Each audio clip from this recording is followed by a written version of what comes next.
Hello and welcome to India Global on NDTV World. I am Ankit Tyagi. These are the headlines we're tracking at this moment.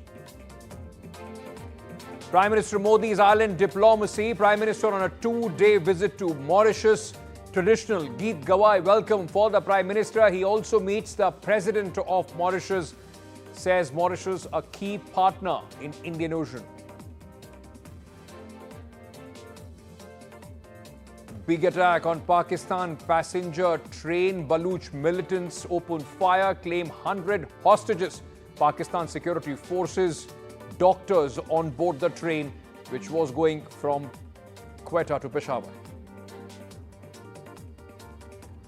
Crucial United States-Ukraine meeting underway in Jeddah, Saudi Arabia. U.S. State Secretary Marco Rubio, NSA Waltz lead the talks with Kyiv, focus on negotiating end to the Ukraine war.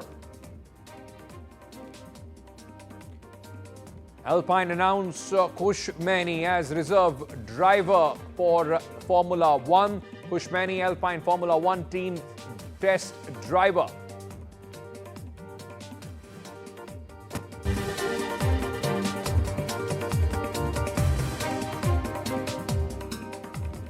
We are starting the broadcast with this news which is coming in from Pakistan. The militant group Baluchistan Liberation Army has claimed taking control of a passenger train and have kept hundreds of passengers hostage. They have in fact released a statement saying that 6 Pakistani military personnel have reportedly been killed. According to the reports, the Jafar Express with over 400 passengers on board with 9 bogies was on its way from Quetta in Pakistan's southwestern Baluchistan province to Peshawar in Khyber Pakhtunkhwa when it was fired upon. The BLA fighters blew the railway tracks and forced the train to stop, after which they boarded the train. While the militant group is claiming to have left Baluch women, children and other civilians, it is still reportedly holding on active service personnel from Pakistani military, police, ATF and even the spy agency ISI. In a statement signed by its spokesperson Zainat Baluch, the BLA has said hostages will be killed if Pakistan launches any operation to rescue them. My colleague Vishnu Shom now joins us with more details on this. Vishnu, what's the latest, any official, in fact, confirmation coming in from the Pakistani government in this matter? Well, I think you've pretty much summarized what the latest situation is, Ankit, at this stage. What I can tell you is that in terms of the number of people who remain potential hostages on this train, the Jafar Express, which was it was bound for Peshawar from Quetta, the numbers vary from 120 to 500. There are some reports which suggest that there has been a Pakistan Army counteraction, which has been repelled apparently by the hostages, who claim that 10 Pakistani soldiers have been killed. Now remember, information from these areas extremely sketchy. We'll need to wait to see what the Pakistani government actually says at the highest levels. But irrespective of this, if you've got a situation where a large train has been hijacked with so many people who have been kidnapped, who are being held hostages at this stage, it is a matter of huge crisis. Now, this said, this would be the latest attack that has taken place in Baloch areas. The Baloch Liberation Army, which has been fighting for independence in that area because of what they say has been marginalization by the government of Pakistan, the creation of the China-Pakistan Economic Corridor, among other reasons. They have been involved in several attacks. There have been attacks on coal mines, there have been attacks on the Pakistan Army. Repeatedly, hundreds of people have lost their lives. But in this particular case, there would be innocent people, civilians, women and children who are potentially hostage as well. So we would hope that there is a release sooner than later. Right. So Vishnu Shom, in fact, giving us that information coming in from Pakistan. Vishnu, very quickly for the benefit of our viewers, could you also just tell us the BLA, Pakistan designates it as a terror organization, a militant group, from how long have they been active? Because they have also taken part in other terror attacks in Pakistani soil. Well, I did explain just now that there have been several attacks which have taken place in the Baloch area. The Baloch Liberation Army has been blamed for a large number of them. Hundreds of Pakistani soldiers have been killed. The Balochistan region is particularly restive. There have been problems in Balochistan for several decades. As I mentioned, it is an issue of marginalization. It is an issue of who controls the economic resources. There are concerns about the China-Pakistan economic corridor as well. The Baloch Liberation Army has emerged as a force of independence, but there have been frequent clashes with the Pakistani armed forces. These attacks have been stepped up significantly in the last 5 years or so, but very often, as we have seen, and on this case as well, there are innocents who are caught in between. Those hostages on this train, the numbers are between 120 to 500. Many of them would possibly be women and children. Right. Thank you so much, Vishnu Shom, for joining us. In fact, the statement, at least from the Balochistan Liberation Army, says that all women and children have been released. Only active army and security forces personnel are at this moment taken hostage by them. Moving on, Saeed Ilahi is a former minister in Pakistan. He's joining us at this moment. So thank you for speaking to us. Let me, in fact, first ask you, sir, that all right, let's just try and understand at this moment what is happening as far as this entire attack is concerned. What is the official position from the government? Is there an operation which has been launched to try and rescue the hostages? First of all, as you have mentioned in your program, this is a typical incident of terrorism where the innocent people were taken hostage and a human shield was formed against any action from the armed forces. So BLA is a terrorist organization, even declared by Americans, EU, and different other organizations and countries. So BLA is basically based in different areas like Afghanistan, Iran, and Pakistan border. So as the area in Balochistan is very tough area, hilly and mountain area, huge area. So they have places to hide and attack, because guerrilla warfare is, is more easier than a regular war. So that's how the BLA is operating from last many years. And government of Pakistan and armed forces are trying to face them and fix them. Even in this incident, as you told, was an incident of cowardice. I mean, like hostages and children and women and passengers and so on. But I think government of Pakistan has decided to take a strict action, and there will be no leniency shown to terrorists, although they have support across the border, but they will have to be eliminated. And especially, I think now the time has come for government of Pakistan to start an operation which was being held in Balochistan, and there was only repulsion or even reaction on the attacks. But I think now it is a time to start an action to eliminate those terrorists. Right. Can I ask you, these actions have been going on for a very long time. There is also a sense that all this is happening because of the marginalization and the way the Baluchi people have been treated, by the security forces and the government of Pakistan. Is there a sense that, this is only going to escalate the violence in this area? This is not the first attack. They have repeatedly targeted security forces in Pakistan. In fact, this is not true that they are being marginalized, because, the Balochistan province is full of different minerals and treasures. So the local sardars, local people who have monopoly and hold on the resources and the area, and people are illiterate. There were 3 operations conducted in Balochistan. First was in Mr. Bhutto's time, but when Mr. Zia came, he released all the Nawabs and Jagirdars and the Sardars and the chiefs, who again came into the areas. And second operation was taken in General Musharraf's time. So no operation was completed because of different political reasons and political dialogue. But I think the main reason is that Balochistan is a huge area, underdeveloped, illiterate, controlled by the chiefs and tribes. But so whose responsibility was it, sir, if you allow me to ask, to develop that? Because that is one of the charge against the Pakistani government, that a lot of resources are pulled in from Balochistan, but the people of Balochistan do not derive the similar benefit that mainland Pakistanis do. That's also an issue, because the funds and the development amounts are given to the chiefs. Because in Balochistan, because of the tribal system, the budget is allocated and is given to the chiefs for development. which they don't do. And either they make corruption or they don't, it doesn't have a trickle down effect to a normal person. So the system is a tribal system where these difficulties and problems are existing, and the chiefs and the sardars who are, I mean, like getting benefit of having budget and also supporting BLA for their own benefits. Let me ask you this then. At this moment, what we know is that security personnel, those who are on leave, have been taken hostage as far as this operation of BLA is concerned. More than 100 is the number which they are quoting. Is there going to be a deal with the Pakistani government on this? I think there is, in the past and even now, there will be no deal with the terrorists, not at all.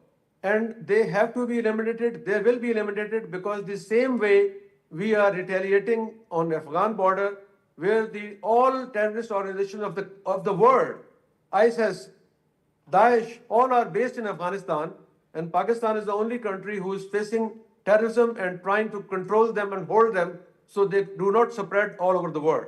But the view of a lot of people also would be, and let me also bring in Harsh Pant, Vice President ORF, who's joining us at this moment. Harsh, yes, there is it's a difficult time for people, those who have been taken hostage, but the fact also remains that while the former minister says that Pakistan is facing terrorism, Pakistan has been accused of being a safe sanctuary and a state which harbors terrorism. Time and again for various countries. India is also a victim of that. Is there now a sense that, Pakistan, the kind of nurturing and the environment that was given to these extremist elements is biting Pakistan on its back? See, certainly I think Pakistan's friends and Pakistan's well-wishers and even Pakistan's adversaries have often said that, look, if you use terrorism as an instrument of state policy, then it will come back and bite you. And I think in some ways, if you look around Pakistan today, there is an enormous challenge, and that challenge has to be now dealt with by Pakistanis themselves, because it is, I mean, of course, what the minister is saying, is right, that the brunt will be borne by ordinary Pakistanis. And this is going to be, of course, a challenge for Pakistan and for the region. So certainly the policy that used to be Pakistan's state policy of using terrorism against other states has backfired in ways that is now coming back to haunt ordinary Pakistanis in ways that are quite unprecedented. And quite, I think, it has the potential to destabilize not only Pakistan, but the entire region. So certainly, I think the world will be looking very carefully and is looking very carefully at what's happening and how Pakistani state deals with it. Mr. Elahi, let me ask you this on this very note, because, just last week, the World Terror Index report came out, and Pakistan continuously remains at number 2 for the last 5 years, just behind Burkina Faso, as the kind of terror activities which are taking place in Pakistan. TTP has emerged as the fastest growing terror group. Is there a worry within the Pakistani society as well that, these kind of groups who found safe harbor in Pakistan at one point of time, in fact, it has become a problem for Pakistan to deal with? I think I would like to correct you, because all these terrorist groups are never based in Pakistan. They're always based in Afghanistan and Iran border. They have never been based in Pakistan. So whenever they are in Pakistan, they are hit and killed, and they are smashed.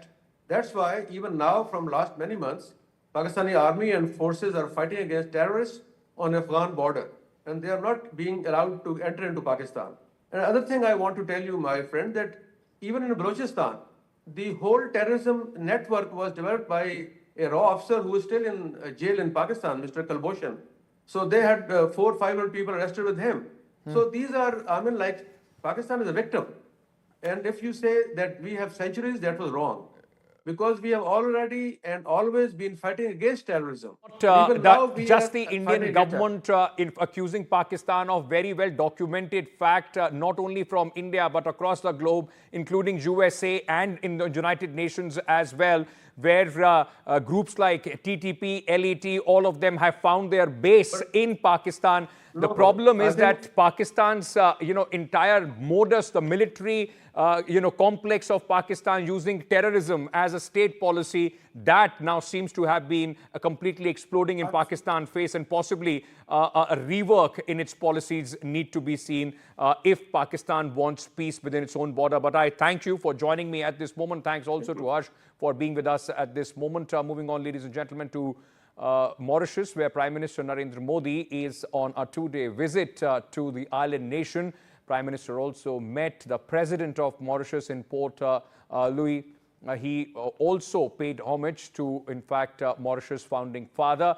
Prime Minister Modi is visiting the island nation at the invitation of the Mauritius counterpart to attend the island nation's 57th National Day celebrations as the guest of honor. Prime Minister gifted the Gangajal from Maha Kumbh to the President of Mauritius. He is also expected to address members of the Indian diaspora, which make up to 70% of the Mauritius population.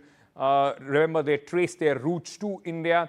During the Prime Minister's visit, there are several important pacts providing for cooperation in areas of capacity building, trade and tackling of cross-border financial crimes will be inked. Prime Minister Modi will also attend the island nation's National Day celebrations as the chief guest. The two-day visit of Prime Minister to Mauritius has started today, with Prime Minister Modi arriving early morning in Mauritius at around 6:15 and was greeted by Prime Minister Navinchandra Ramgoolam with around 200 dignitaries who came to the airport to receive him. When he came to the hotel, Indian diaspora was there. They welcomed him with loud cheers and sloganeering. After that, Prime Minister visited the botanical garden here, which also has the burial site of two of its top leaders, one being the Hijacked Ramgoolam, who is also considered as the founding father of Mauritius, and his contemporary and ex-president Anirudh Jagannath. So after laying wreath to these two gentlemen at their burial site, the Prime Minister went to the President's house to meet the President of Mauritius, and after that, Prime Minister has also is going to address the Indian community at a convention center. The highlight of this visit is going to be the maritime security and MOUs for checking financial fraud, and a very key MOU between the Enforcement Directorate back there in India and the Financial Crime Prevention Unit of the Mauritian Police will have this MOU to stop financial fraud. As far as the maritime security and trade is concerned, it is being reported from the local media as well as from the External Affairs Ministry that both the countries are going to sign an MOU to gather intelligence, gather data, gather reports on ocean engineering and about the maritime surveillance. Now, these MOUs will not only strengthen Indo-Mauritian ties, but will also strengthen Mauritius' own military and maritime security in the region. Mauritius also happens to be one of the key partners for its geostrategic location in the Indian Ocean region. This is the country where Prime Minister came last time in 2015 in his first tenure as Prime Minister, and announced the vision of Sagar, security and growth for all, signifying that how India treats its small neighbors as well and takes them along. Right now, I'm here at Port Louis, the city of Port, as we call it, the capital city of Mauritius. This is where that back in 1830s, the first wave of migrants who were also called indentured laborers, who were brought here by the Britishers for sugar plantation. And that is when you find that 70% of the current population of Mauritius happens to be of Indian origin, because out of all those immigrants who came from different countries, it was from India which formed the largest component of that entire indentured laborers. And from India, as well as states from Bihar, Bengal, as well as Tamil Nadu were the states from where most of these laborers came over to Mauritius in 1830s. And we also have this Pravasi Ghat, a port, a museum here to commemorate, to kind of recall the struggle and chronicle the stories of those immigrants who came over here, settled in Mauritius and built their lives. In Mauritius, camera person Atul Raj, Mohammed Ghazali for NDTV. All right, with that, we are slipping into a very short break, coming back with many and other stories from across the globe. Stay tuned.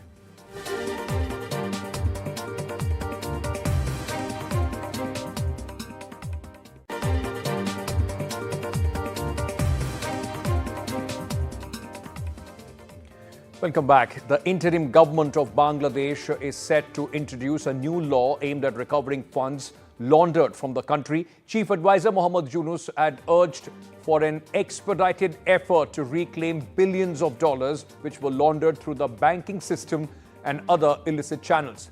The announcement was made during a crucial meeting with the 11-member task force which was set up in September last year. In a briefing, the press secretary to Yunus confirmed the law would be drafted within the coming week to support the recovery process. According to the data presented at the meeting by the Bangladesh Bank, at least 75 to 100 billion US dollars has been stolen from Bangladesh through financial sector fraud, corruption and irregularities in government contracts. All the stolen money has primarily been laundered to tax haven offshore countries including the US, United Kingdom, Canada and several other countries. India has informed the United Nations Security Council if it has discussed various matters with Taliban regime, emphasizing special people-to-people ties as the foundation of the current engagement with Afghanistan. India's permanent representative to the United Nations, Ambassador Parvatini Harish, shared during a meeting of the United Nations Assistance Mission in Afghanistan that India's Foreign Secretary Vikram Misri met Afghanistan's acting Foreign Minister Maulvi Amir Khan Muttaqi in Dubai in January. This was the highest level meeting between India and the Taliban since they took control of Kabul in 2021. As Japan observes the 14th anniversary of the devastating 2011 earthquake and tsunami that struck the country's northeast, experts have raised concern about the seismic activity in an underwater trench of the Hokkaido, warning that if it could signal another powerful earthquake. A 5-year study of the Shishima Trench, located about 150 kilometers off the east coast of Hokkaido, reveals the tectonic plates there are not sliding past one another as expected. Instead, sections of the plates appear to be stuck together, and when they eventually break free, it could release a massive amount of seismic energy. All right, that's all the time that we have in this edition. News and updates will continue here on NDTV World. Stay tuned.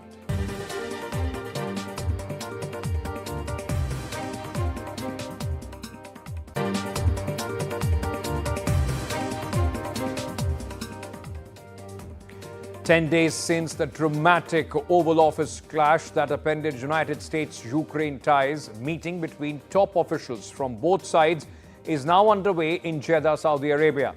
United States Secretary of State Marco Rubio is leading the United States delegation for the talks with Ukrainian officials on ways to end the 3-year long war between Russia and Ukraine.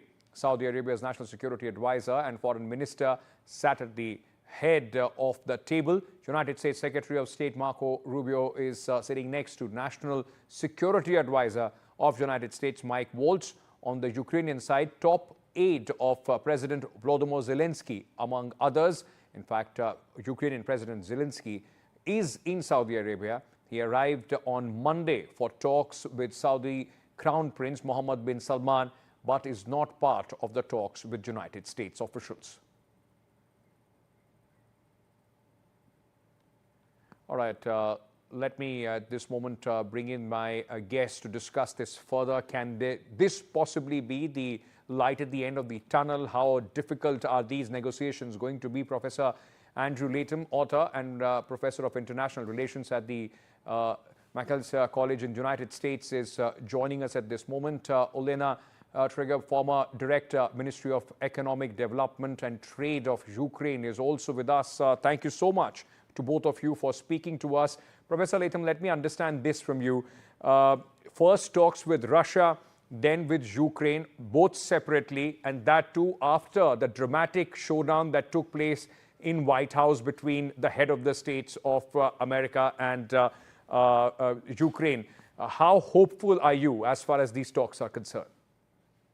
Well, Optimism of the spirit and pessimism of the will, I suppose, is how I would put it. Guardedly optimistic might be another way of putting it. Look, this is a Trumpian version of Nixon's shuttle diplomacy. The United States is the mediator.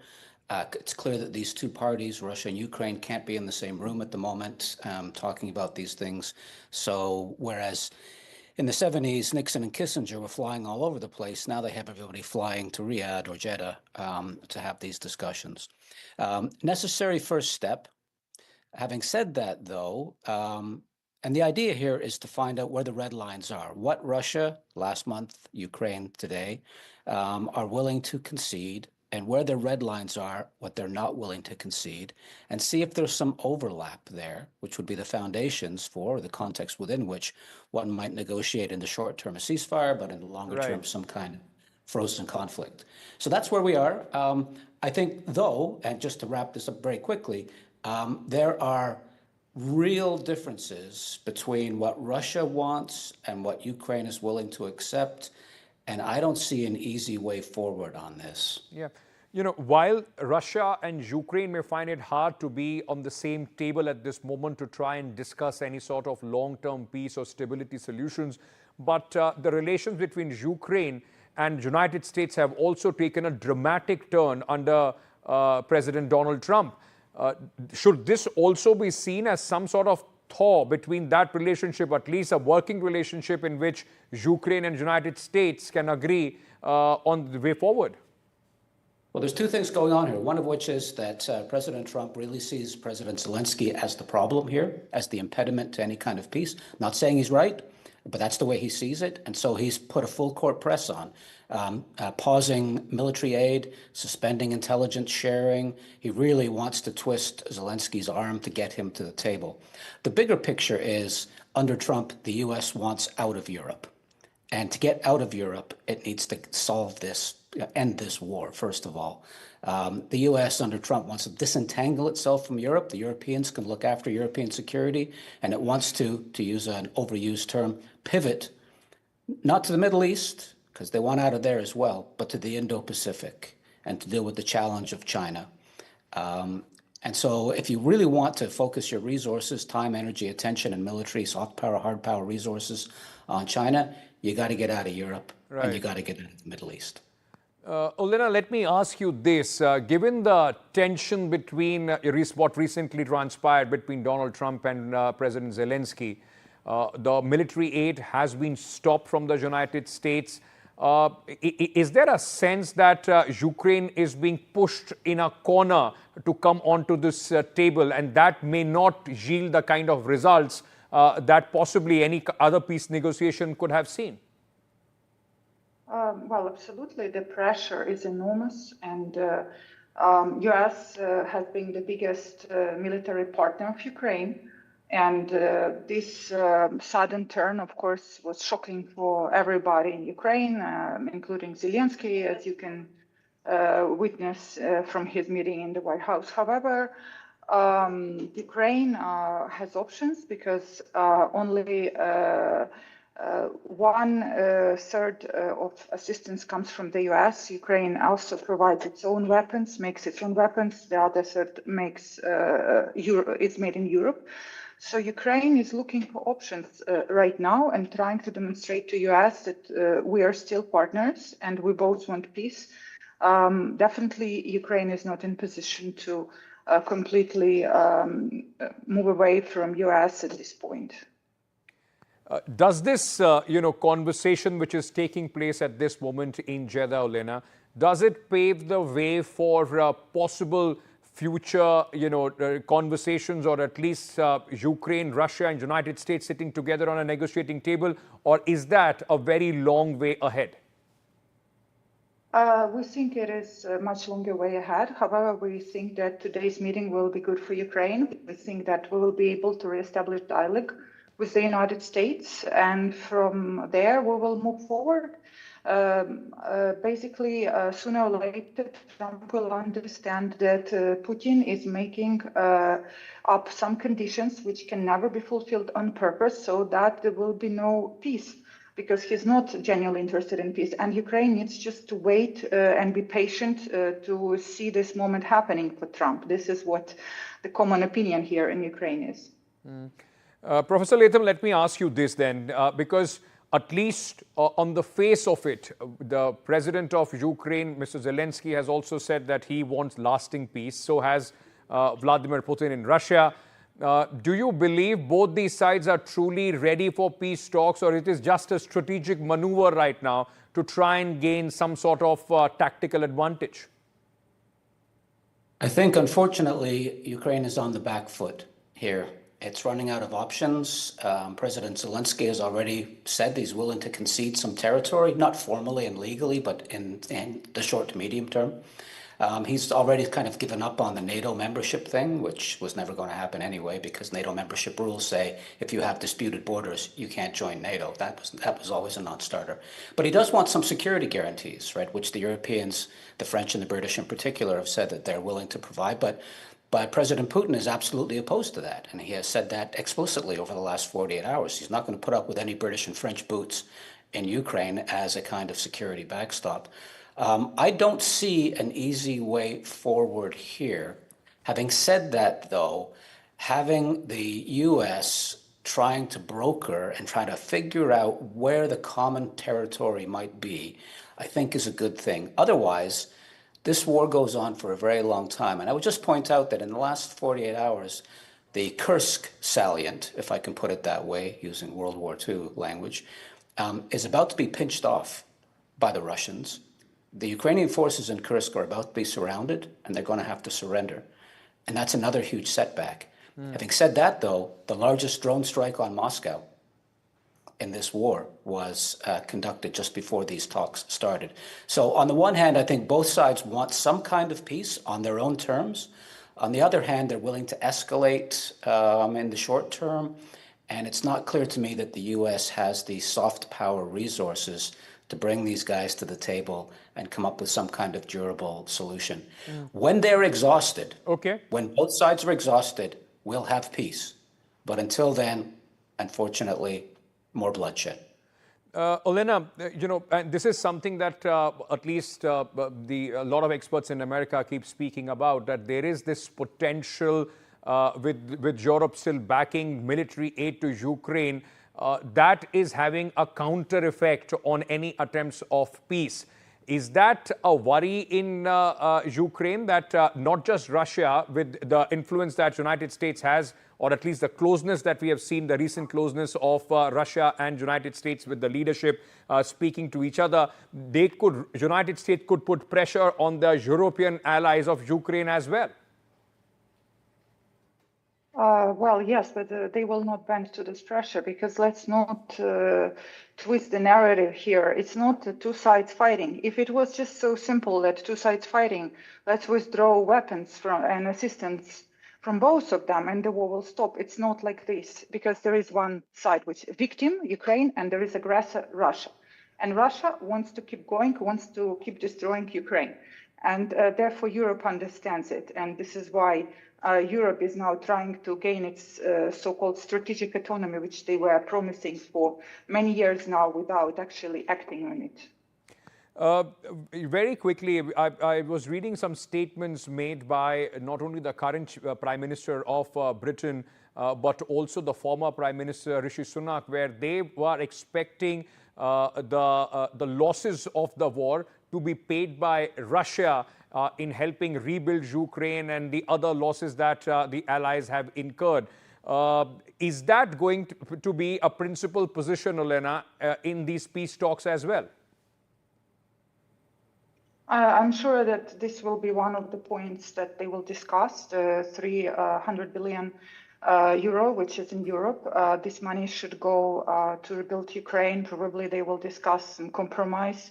Part of this money will be going to rebuild, say, demilitarized zone, which is the currently Russia-occupied territory. So that's a matter of negotiation, but this money is on the table.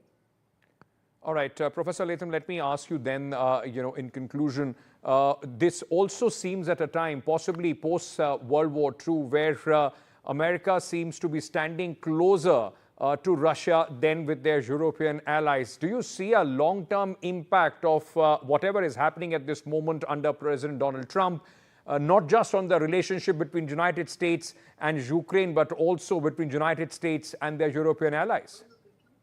Yes, very much so. We had the period of bipolarity, the Cold War, two superpowers, the Soviet Union and the United States. And then we had the post-Cold War unipolar moment. The United States was the only superpower. That moment has passed. And now we're in an era of multipolarity and great power competition. China obviously is the big game changer in all of this, but also the rise of India as a consequential global player, and Turkey and Iran and Saudi Arabia. There's lots of these great powers that are involved in these conflicts. And Washington, under the Trump administration at least, has, it seems, decided that in this new multipolar era, the Europeans can look after Europe, the Saudis and the Gulf Cooperation Council states could look after the Persian Gulf.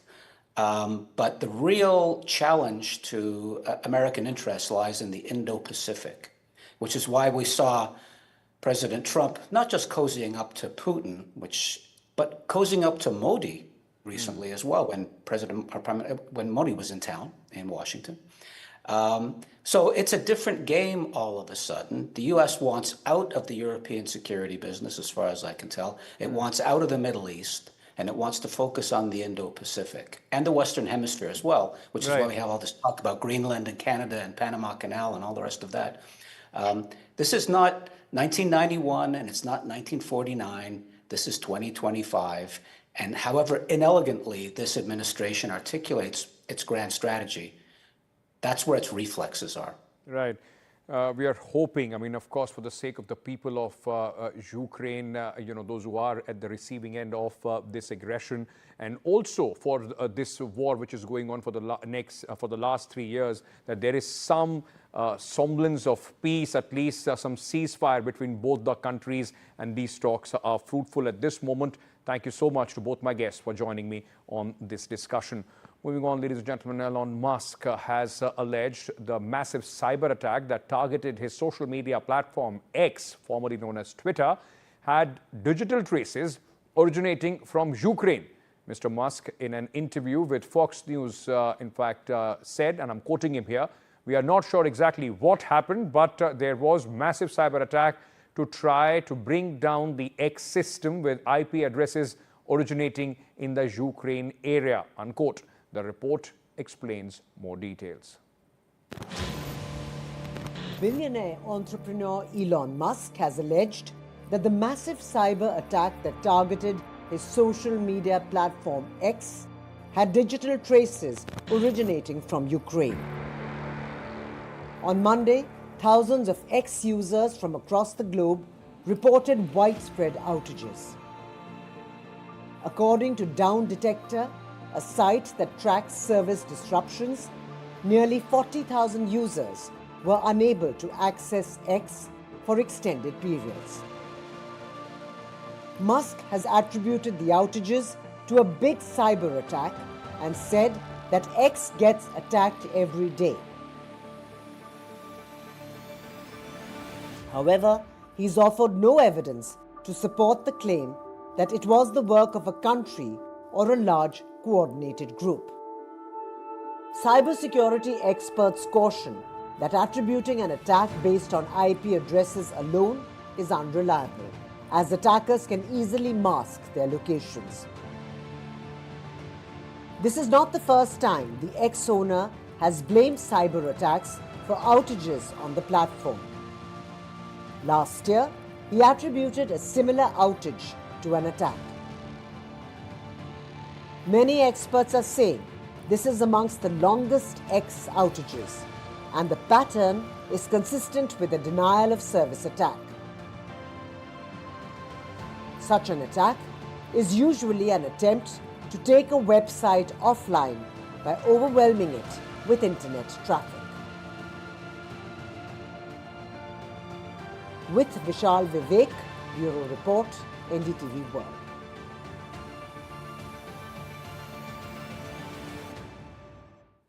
Short break, stories from around the globe continue here. Stay tuned.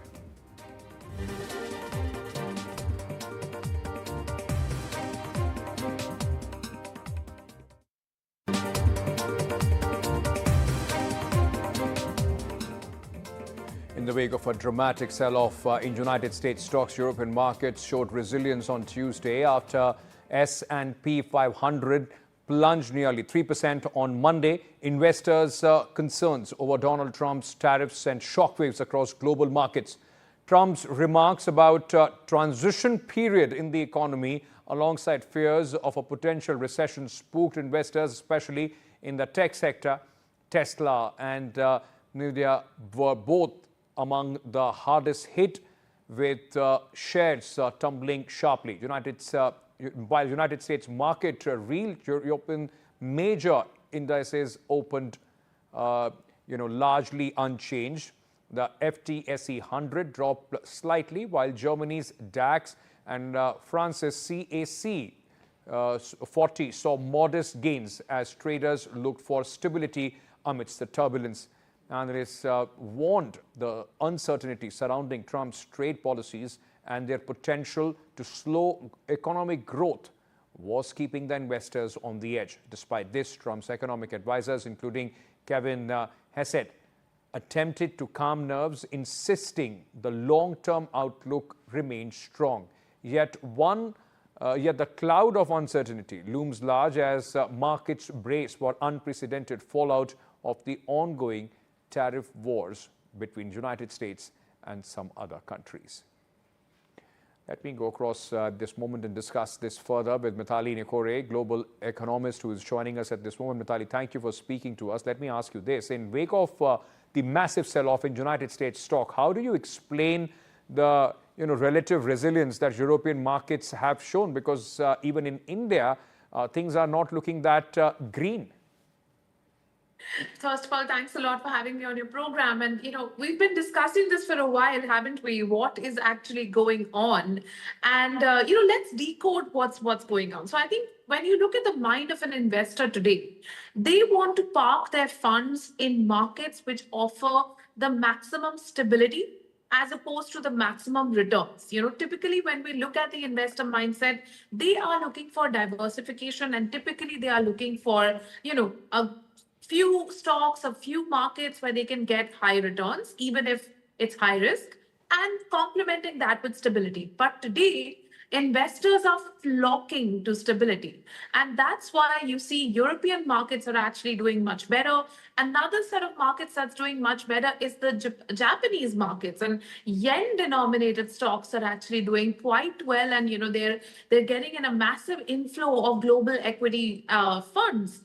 On the other hand, wherever the risk rating is higher, equities are saying, let's exit these markets, and emerging economies are like an unfortunate, I would say like a, black sheep in this case. I mean, it's like, it's scapegoat, because at the end of the day, emerging economies haven't actually done anything to cause this global economic uncertainty. Mithali, let me understand this from you, because while the United States President and his advisors call this a transition period in the economy, there are real fears of recession hitting United States shores. Is that something that the markets are evaluating at this moment because of the uncertainty, which has now opened up because of the tariff wars which are going on? Absolutely. I mean, think about it. If your country is importing a large proportion of its goods, and, these are coming from various economies, but of course, there is a dependence on China. Any kind of tariff is basically a tax, and that tax is going to be borne by the US consumers. So now, in a scenario where you don't know whether that tax is going to be applied or not applied, you can't actually tailor your supply chains accordingly.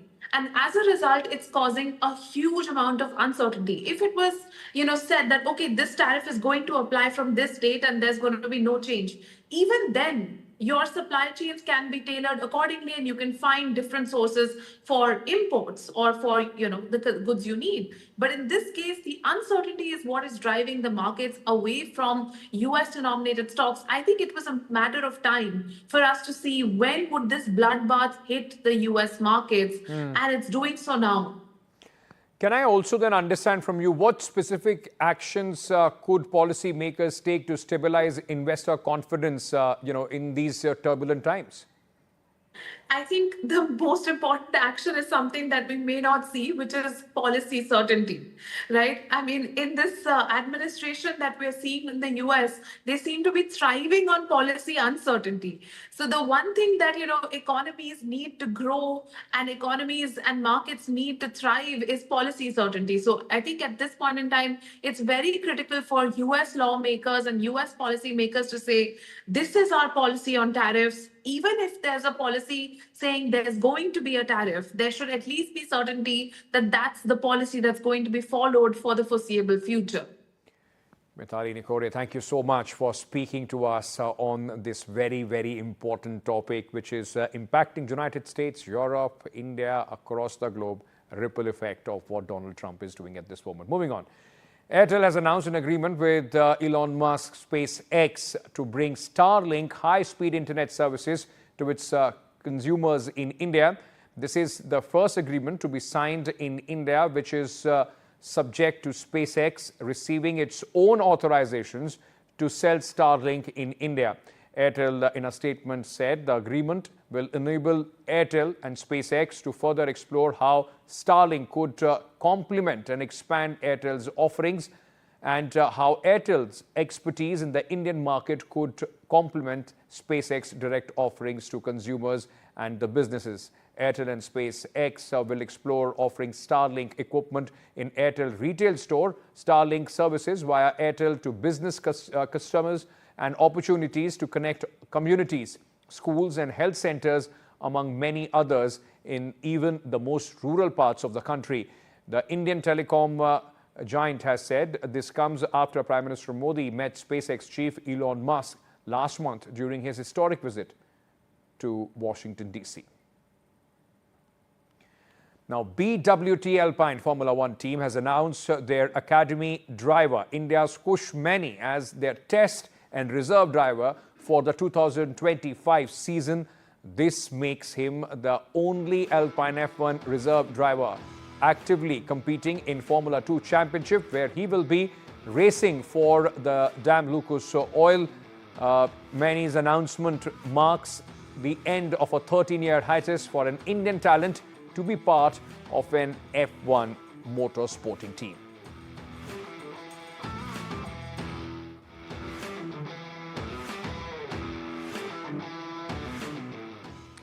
That's all the time that we have at this moment. News and updates continue here from across the globe on India Global. Stay tuned.